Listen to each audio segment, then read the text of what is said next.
before you take your quiz on Thursday, let's just go ahead and look at the skin chapter again. If you could be in this book with me, I'm on page 135. Just going to run through the things that we've been talking about. Okay, on page 35, you can see that skin is different between the time you're old and the time you're young. Your skin looks different as you get older. Your skin, it gets thinner, it gets more not as bendable as it once was. It gets less fat under it. It's wrinklier, and so it's kind of a contrast there. And also, it's also showing a difference in skin color. The epidermis can be a lot of different colors.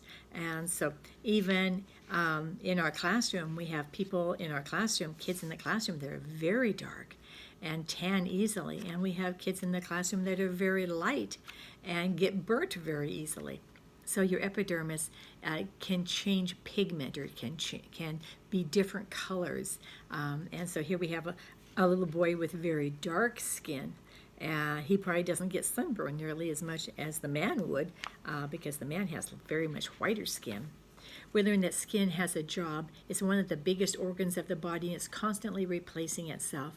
We have loose skin on our knuckles, right here, on our elbows, and on our knees. Wherever the skin needs to bend, the Lord created extra skin so that you can bend without hurting yourself. We learned that there's an underneath layer, and that layer is called the dermis. And the outer layer is the part you get to see, the epidermis, and then the dermis is underneath.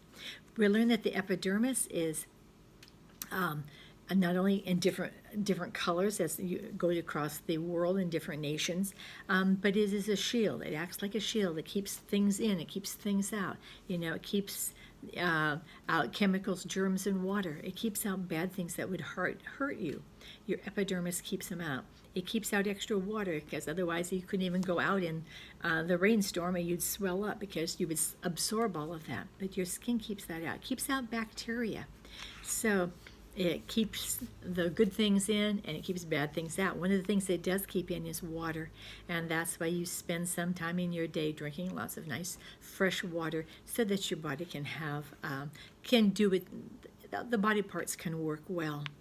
We talked a little bit about perspiration, and you can see the boy there on page 139. He has some drips coming down because he has gotten too hot.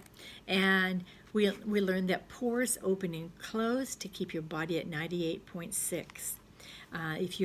If you get too hot, you are sick. If you get too cold, you're sick. So the Lord Jesus made it so that your body stays summer, winter, fall, spring at 98.6. And in the wintertime, or sometimes when it's very cold out, or you've been in the pool too long and you get goosebumps, it's just your body is saying, we need to keep all of the body heat inside that we can. So it makes a little pucker in your skin called the goosebump. But it's just your body trying to keep itself at 98.6. We learned that there are sweat glands that are constantly in process, so that when your body opens up, when your pores open up, sweat comes out. It doesn't just an open pore, but there's actually water, and it's a little bit of salt and a little bit of other chemicals in there, and that cools you down by evaporation. When the air blows over you, and you've gotten hot, it cools you down, and then you're back down to 98.6. We talked about hair on page 143. You can see a girl brushing her hair, and your hair gets dirty because at the base of every hair there's oil, and your body is covered with hair. Sometimes there's small hair, sometimes like the hair on your head, or hair on daddy's chest, or sometimes the hair on your arms, or hair on your legs. Sometimes that hair is a little bit thicker, but your oil is constantly leaking out into your hair. And so it keeps you warm and it keeps you soft, and that's a wonderful thing. But it's also a little bit messy on your hair on your head, because your hair is very long, usually, and it's longer, and it's thicker, and so sometimes it gets oily, and so your mommy has to wash your hair. Otherwise, it kind of lays down in kind of like a little bunch of worms-like things instead of being nice and fluffy. So mommy knows when your hair needs to be washed, and someday you'll know that. You'll be washing your hair probably nearly every day. As you get to be about a teenager, it seems like your oil glands kind of go crazy, and you'll be washing your hair more than you've ever thought you needed to. Lots of oil running around your body, which makes why teenagers get sometimes pimples because there's so much oil in their body. It's just because you're growing up, and it's all a good thing. And then by the time you're 20-ish, the oil in your body kind of subsides, and you kind of, in the rest of your life, you spend without many pimples. But at those teenage years, you get a lot of extra oil in your body. Today, they've got all kinds of medications and so things that you can use. They claim that the very best thing to not get pimples is to wash your face often and keep your hands off your face, of course. And anyway, but I've noticed that in our high school students at Valley Christian, that most everyone has a very lovely complexion. And so I'm kind of thinking that they're taking good care of their skin. We learned that at the end of your fingers, there are things called fingerprints. They're grooves, and they help you grasp. They're also at the end of your toes, and they actually help you walk. It's hard to believe that a little groove could be that important, but it is. And after a period of time, especially if you're handle a lot of paper like teachers do, sometimes you actually wear your fingerprints off, which is too funny. And I told you the story about how some of the teachers at Valley Christian had actually worn their fingerprints off because they had handled so many papers. So we learned about that on page 144. As we're traveling through, we learned that the lower layer of skin is called the dermis. And remember, the dermis is a little bit thicker than the upper layer, which is called the epidermis. Epi means on, so that's the part that sits on your dermis. Your dermis is a little bit thicker, and that's where you would find things like your nerves. And remember, your nerves are all over your body, and they're the ones that they're kind of like messengers. They tell you, this is too hot, or this is too cold, or this is too sharp, or whatever. They are there as sensors, and they're warning your brain all the time. And it doesn't take very long from a nerve to get a message to your head, and it says, move your hand off of that hot burner, or move your hand away from that hot fire, or from the candle, or from the match, or from the curling iron. It doesn't take long for your body to get that message, and you jerk your finger away, or you jerk the curling iron away. And so those nerves are all over your bodies. You have many, many, many parts of your bodies don't have as many nerves, like your legs or your arms aren't all that full of nerves. But your hands, your palm of your hands, there's lots of nerves in the palm of your hands. So your hands are very sensitive. Your hands are used all the time, every day, of course. And so they're very sensitive. The Lord Jesus put a lot more nerves in your hands, so that your hands stay well protected.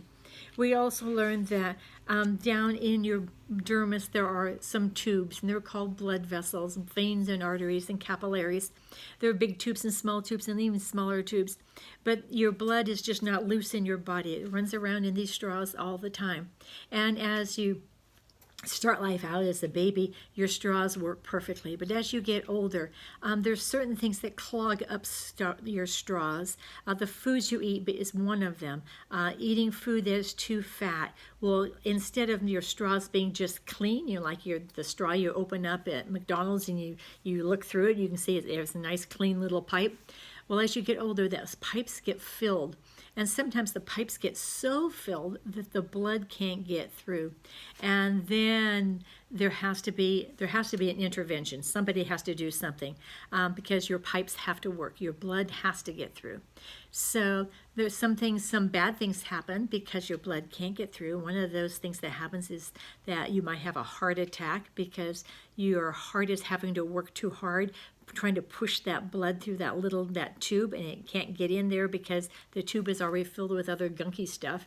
So you might have a heart attack, you might have a stroke where some of that junk that's in the tube actually flies up to your brain and gets stuck up in there, and that's how my mommy died, because some of that stuff was actually in the tube. The stuff that was in the tube actually went to her head. And so it is a good warning to all of us that we need to eat the right kinds of foods. Lots of fruits, lots of vegetables, not just junk. And there's a lot of junk food out there.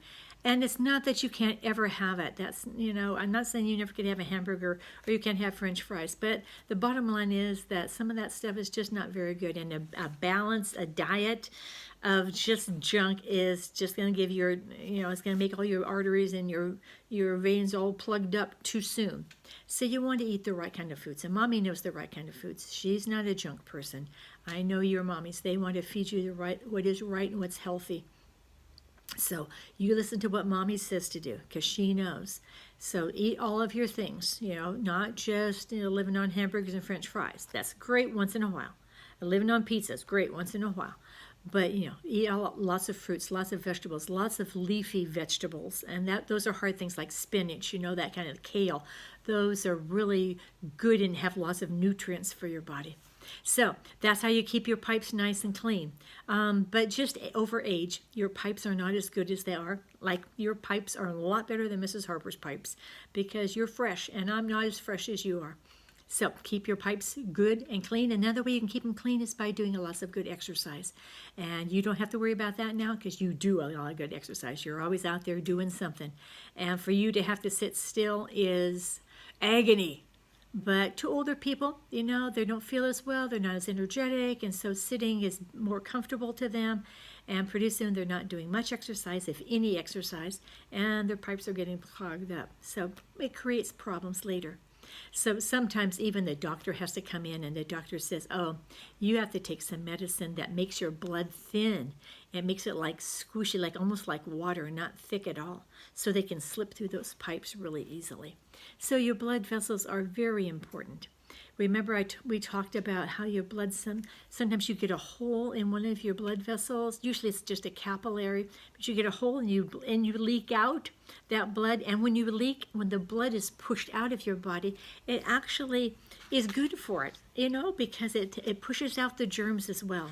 Every time you have a hole in your body, there's a chance that a bad germ could get in there, some kind of bacteria could form, and you could get very sick, or you could have a really bad sore for a long time. So when you are leaking out and your blood is actually dripping out, it's good because it's pushing out the bad germs as well. And then, of course, we talked a little bit about how Mommy and Daddy know exactly what to do with that hurt. They know that if you have a very bad cut, that you put pressure on it to stop that blood. And, of course, we also talked about the little guys that are right there, always ready to clog up. They're there to stop the hole, and they run as fast as they can to that hole, and they all line up side by side, whole piles of them, and they just sit there and they freeze, and that's what forms the scab. But they were actually there to block the hole so you didn't bleed out too much. And of course, if you get a very severe cut, that it probably will take some stitches, but Mommy will know all of that. Usually all you have to do is just say, Mommy, I'm hurt, and Mommy will know how to assess the hurt. When Mommy knows the hurt, then she will probably clean it with some soap and some water, and then she'll probably put on some kind of special ointment and probably a Band-Aid to be sure that no other germs crawl in through that hole until the hole gets all bandaged up or all healed. And it will heal slowly but surely. The deeper the wound, the longer it takes. But most of your wounds are not too deep. Most of your wounds are from bicycles or from soccer things that happen. We learned also that when you don't get a hole in your skin, but you actually do get bumped, it causes a bruise. And a bruise is actually a hurt. It's a hurt underneath your skin. It's just that the blood can't get out. And because the blood doesn't have any oxygen in it, because it hasn't seen the air, it looks blue. As if you actually were to cut your bruise, it would turn red. But we have those little moppers that are all over your body, and they come in, hey, we got a big spill here. Just like if you drop something in a grocery store, like you drop your mayonnaise, and now your mayonnaise is all over the floor. Oh, no. And, oh, we got a big spill over here on aisle 3. Well, that's exactly what the little guys inside your body are saying. Hey, we got a big spill over here in the arm area. And they all run fast as they can with their little mops, and they slop, and they sucking it all up, sucking up the blood as fast as they can. And as they suck it up, pretty soon that blue bruise turns into a yellow bruise and maybe kind of a light green. And next thing you know, The bruise is gone because all the little moppers have been doing what they need to do. So we learned that your tubes in your body are very special, and you take care of your tubes. We also learned that it was a good idea in taking care of your body to take a bath or a shower quite often. Maybe as a little kid, maybe not every day, but pretty much every day. And when you're sitting in the bathtub and your beautiful little kinds of bubble bath and toys, you're always trying to be sure that you scrub, not just sit there, and when you're shower, you don't just stand there and do the nice warm water, but you actually scrubby all the way around. So you scrub off all those old dead skin cells and watch them go down the drain. And along with that scrubbing are your fingernails, because your fingernails can get germs under them because of all the dirt that you touch every day and all the grease that's in your body, the oil that's in your body. So your mommy trims your fingernails so that you can be sure that you're not going to get sick from the bacteria that's under your fingernails. So when I see kiddos that come to my desk and your fingernails are all just, so beautiful and clean, and your little face is clean in the daytime, I'm thinking, oh, it is just, you are just lovely. Oh, look at that. Mommy is taking care of you. Fingernails are clean, little face is washed, and you're just ready for the day. And you've even got your teeth brushed. And look at that. You are ready. Mommy cared enough about you to send you to school looking great and smelling great and all cleaned up. And what a blessing it is to have a mommy and daddy that will do that for you. Many kids across this world have mommies and daddies either who are too busy to even pay much attention to them at all, or kids that have moms that, don't have good lifestyles, and daddies that don't have good lifestyles, and kids are just, neglected, and they take care of themselves the best they can. I mean, there are lots of sad scenarios, and that is even in the United States of America. Across the world, there are many little kids who don't have mommies to really take care of them at all. There are orphan kids, and even if they're not in an orphanage, they are living in a house, but no one's really taking care of them. So when mommy says, let's sit down and get our fingernails cut, what a lovely blessing that is, because you have a mommy who loves you very much. And your mommies and daddies have gone even beyond regular mommies and daddies, because your mommies tell you that you're created in the image of God. You're not just something. You just didn't happen somehow. You are created in the image of the Almighty God, and they tell you that.